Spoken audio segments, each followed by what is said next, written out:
வணக்கம் வந்தனவன் நமஸ்கார் welcome to NT tax. இன்னைக்கு நம்ம என்டி டாக்ஸில் போகர் 7000 வாசியோகம் அப்படின்னு சொல்லக்கூடிய அந்த தலைப்பை நம்ம பார்க்க போகிறோங்க.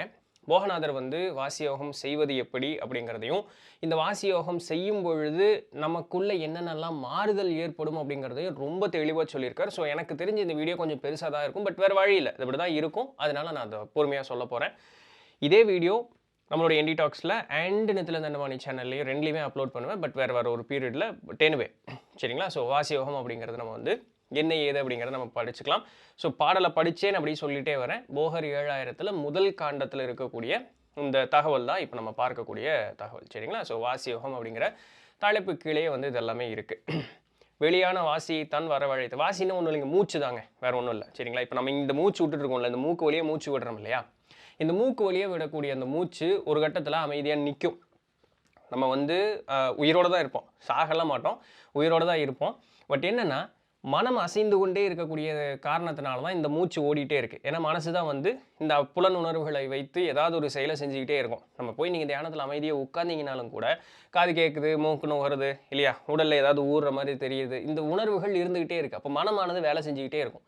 நீங்கள் தனியாக உட்காரும் பொழுது உங்களுடைய தற்காப்பு உணர்வு அப்படின்னு சொல்லக்கூடியது என்ன பண்ணும், உங்களை சுற்றி என்ன நடக்குது அப்படிங்கிறத கவனிச்சுக்கிட்டே இருக்கும். அப்போ அதை மீறி அந்த மனமானது அப்படியே அடங்கும் பொழுது அதுக்கப்புறம் இந்த புலன்களுக்கு வேறு எந்த செயலுமே இல்லையே, புலன் தானாக வேலை செய்யாது, மனதனுடைய கட்டுப்பாட்டில் தான் இந்த புலன் அப்படிங்கிறத வேலை செஞ்சுக்கிட்டே இருக்குது. அப்போ இந்த மனம் ஒரு நொடி அப்படியே அடங்கும் பொழுது இங்கே மூச்சு ஓடுறதுக்கு உண்டான அவசியம் இருக்காது. இந்த உடலில் சராசரியாக நாசி வழியாக ஓடக்கூடிய அந்த மூச்சு அப்படிங்கிறதுக்கு வேலை இருக்காது. அப்போ என்ன ஆகும்னா பேசாமல் அமைதியாயிடுவோம்.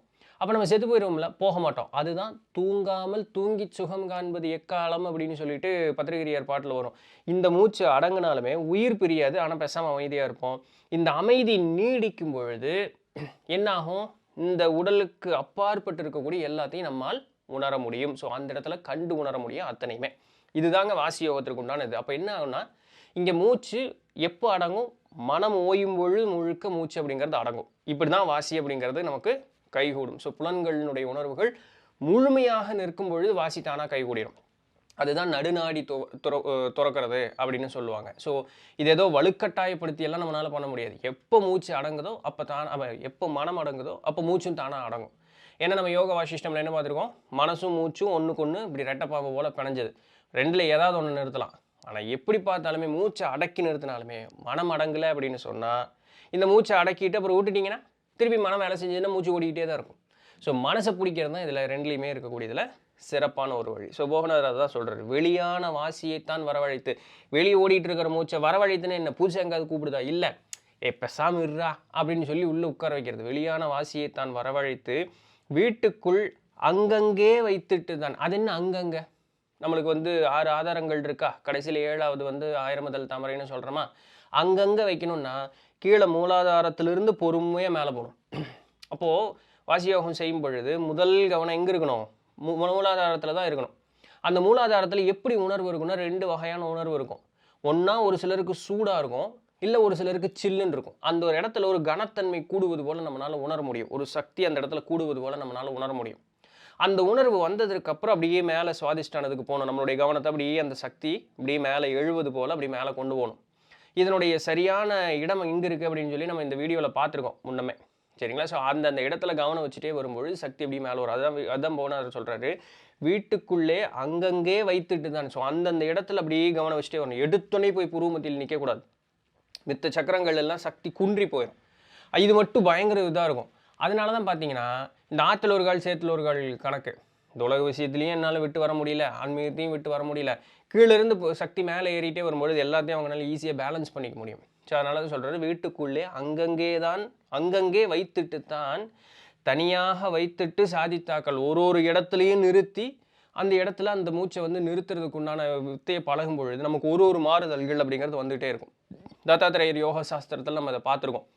ஒரு ஆதாரங்கள்லையும் 2.5 மணி நேரம் 2 மணி நேரம் அந்த மூச்சை அடக்கி நிறுத்தும் பொழுது நமக்கு ஒரு சித்துக்களாக வாய்க்கு பெற்றுட்டே வரும் அப்படிங்கிறார். இப்படி தான் அட்டமா சித்துக்கள் நமக்கு வாய்க்கும் அப்படிங்கிறார் சரிங்களா. ஸோ தனியாக வைத்துட்டு சாதித்தாக்கால் சந்தித்து வாசியும் ஈசனும் ஒன்றாகும். உன்னுடைய மூச்சு உள்ளே ஒடுங்கும் பொழுது உயிர் அப்படிங்கிறத விழிப்படைய ஆரம்பிக்கும். ஸோ ஈசன் அப்படின்னு சொல்லக்கூடிய இங்கே நம்முடைய உயிர் அப்படின்னு சொல்லக்கூடிய ஆன்மா, அது ரெண்டும் ஒன்றாயிரும் அப்படின்ட்டு.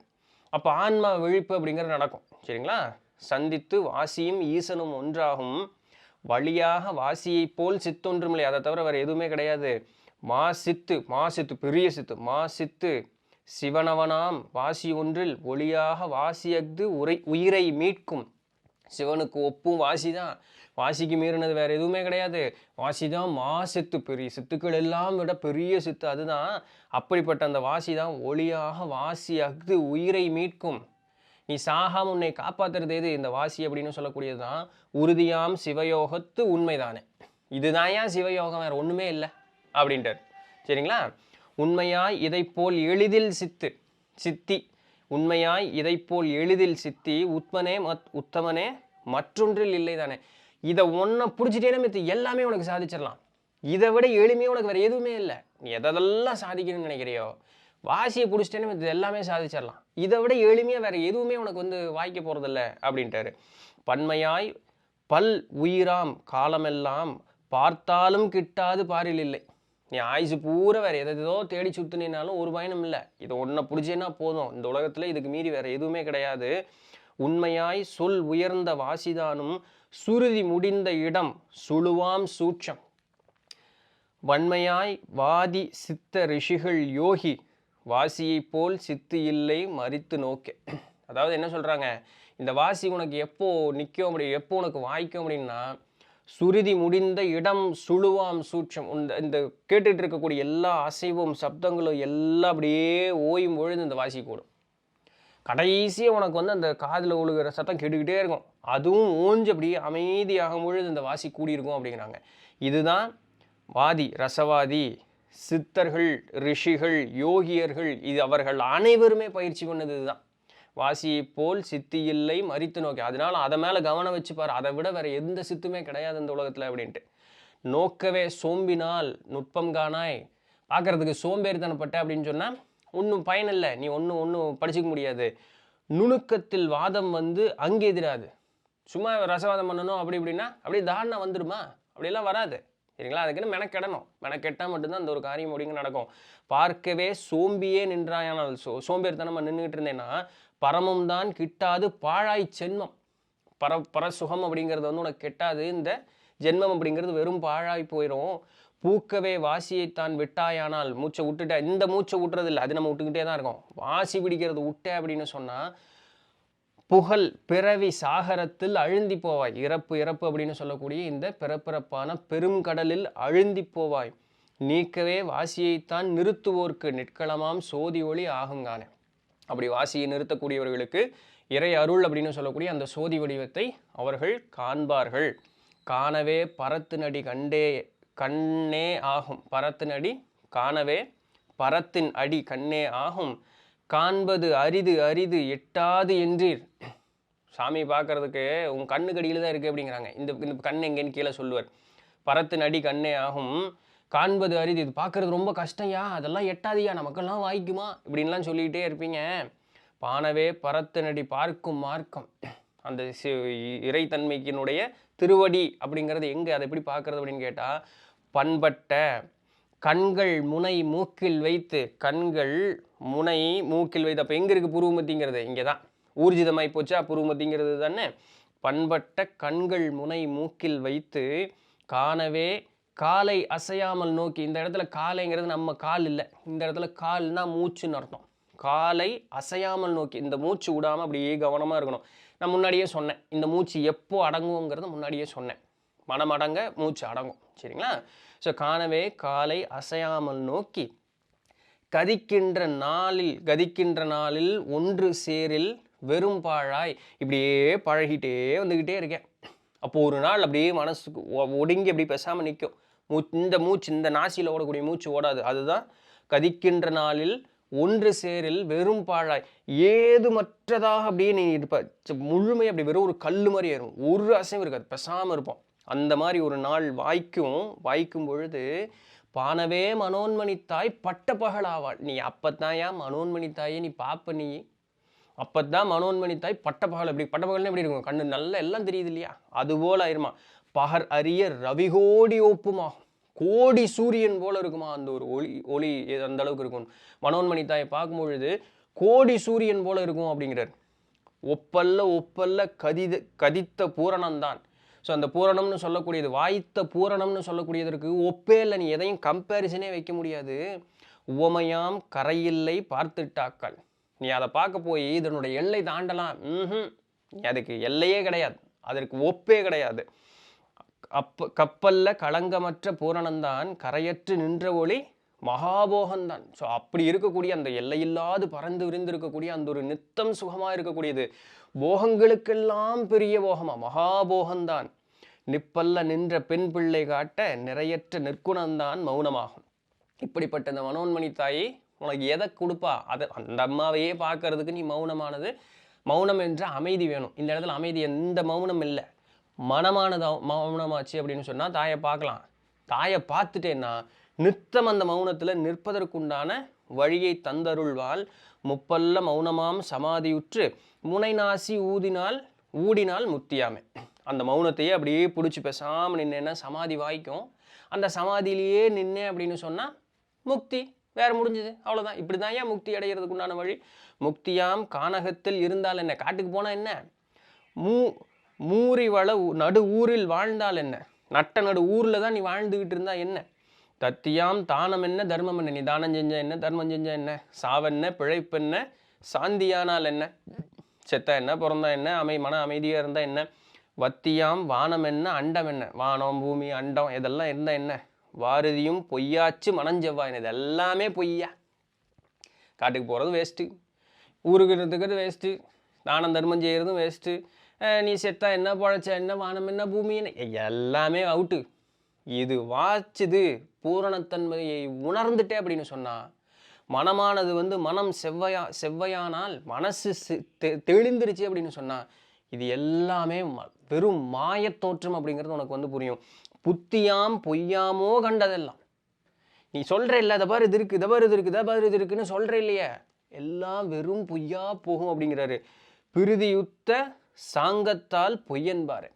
ஸோ ஞானம் வாய்த்த அந்த ஒரு காரணத்தினால இது எல்லாமே பொய்ரா, இப்போ இவ்வளோ நாள் நான் உண்மைன்னு நம்பிட்டு இருக்கிறது எல்லாம் பொய், அந்த ஒரு நிலை அப்படிங்கிறது உனக்கு வரும். என்பதே கண்ணார கண்டதெல்லாம் எய்தாமல் காணாது போனது என்ன. என்னப்பா இவ்வளோ நேரம் நான் கண்ணில் ஒன்று பார்த்துக்கிட்டு இருந்தேன், ஒன்றுத்தையும் காணோம், என் ஞானம் வாச்சிருச்சு. ஞானம் வாச்சுன்னு எல்லாமே ஒரே நிலையாக தெரியுது, மனமானது ஒடுங்கிடுச்சு, இப்போ எல்லாம் சமமாக தெரியுது. ஒரு கட்டத்தில் அங்கே ஒன்றுமே இல்லை, என்னடா இவ்வளோ நாள் நான் உண்மைன்னு நம்பிட்டு இருந்ததுலாம் எதுவுமே உண்மை இல்லையா, அந்த ஒரு நிலை அப்படிங்கிறது வாய்க்கும். அன்பதேன் ஐயர்பதம் வாசி வைத்த. இந்த இடத்துல ஐயர் அப்படின்னு சொல்லக்கூடியது யாரையும் சுட்டி காட்டுவதில்லை, இது இறைத்தன்மை அப்படின்னு சொல்லக்கூடியதான் சொல்கிறாங்க. அன்பதேன் அன்பு கூடி, நல்லா புரிஞ்சுக்கணும், அன்புங்கிறது ரொம்ப முக்கியம். அன்பு கூடி அன்பதேன் ஐயர்பதம் வாசி வைத்தே அடைந்தோர்க்கு காணாது அசைதலின்றேல் பெசாம் அமைதியாக. இந்த இடத்துல திரும்ப அமைதின்னு சொல்கிறது உடல் அசைவு இல்லை, மன அசைவு. மனம் அசையாமல் அப்படியே அமைதியாக இருக்கும் பொழுது நண்பதே காணுமது நடனந்தானம். அந்த இடத்துல தான் திருநடனம் அப்படின்னு சொல்லக்கூடிய இந்த இறையினுடைய அந்த ஒரு வெளிப்பாடு அப்படிங்கிறத நம்மளால் பார்க்க முடியும். நலமாக ஊன்ற தசநாதம் தோன்றும், 10 வகையான ஓசை கேட்கும் அப்படிங்கிறாங்க. நல்லா புரிஞ்சுங்க, தசநாதம் தோன்றும். இந்த காதினுடைய புலன் வேலை செய்யாது, நல்லா புரிஞ்சுங்க, இந்த புலன் முழுக்க வேலை செய்யறது நின்றும். ஆனால் மனமானது பூரணத்தோட கலக்கும் பொழுது இந்த உணர்வுகள் இருக்கும், ஆனால் இந்த உடலோடு சேர்ந்து இருக்காது. ஏது மற்ற ஒரு தன்மையில் ஒரு தன்மை அப்படிங்கிற ஒரு நிலைமைக்கு போவோம், அதையும் தாண்டி போவோம். பின்னாடி வருவார், அது சொல்லுவார், முழுமையாக ஏது மற்ற ஒரு தன்மை அப்படிங்கிறதுக்கு போவோம். பட் அதுக்கு முன்னாடி நடக்கக்கூடியது எல்லாமே சொல்கிறாரு. நலமாக ஊன்ற தசநாதம் தோன்றும், துன்பத்தே சுருதி முடிந்த இடமும் தோன்றும், சுத்த தசை தன்னியமாம் போதமாமே. இந்த நாதங்கள் எல்லாம் தோன்றுறது, நாதம்னா ஓசை, இதனுடைய முடிவு இதுக்கே ஒரு ஆரிஜின் ஒன்று இருக்கும்ல, அதுவும் தோன்றுமா. அந்த அந்த சுருதி சுருதின்னா என்னது, உங்களுக்கு எல்லாம் ஏதோ ஒரு ஆரம்பம்னு அர்த்தம், ஒரு சவுண்டோ இல்லை ஏதோ ஒன்று ஆரம்பம், அதனுடைய எல்லையும் தோன்றுமா. அதற்கு அப்பால் இருக்கக்கூடியது நமக்கு தோன்றும். சுத்த தசை தன்னியமாம் போதமாமே. அந்த இடத்துக்கு போய் நிற்கும் பொழுது மாறாத ஒரு தன் பேசாமல் இருப்போம் அப்படியே.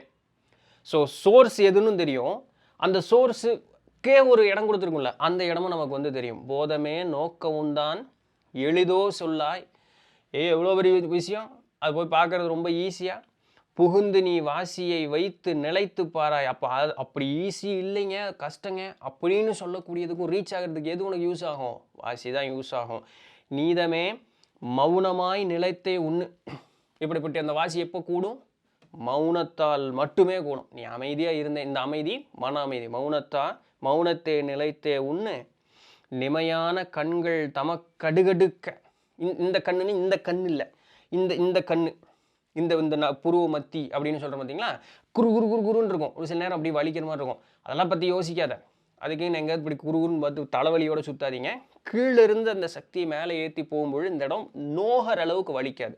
சரியாக யோகம் செய்யும் பொழுது நம்மளை நோகடிக்காது. அது இதமாக இருக்கும், குருன்னு இருக்கும். அந்த மாதிரி இருக்கும் பொழுது கடுகடுக்க. நிமையான கண்கள் கடுகடுக்க சாதமே முறையோடைய தப்பாது ஏறில் தப்பாமல் பார்க்க உன்றன் செயலோ நந்தி.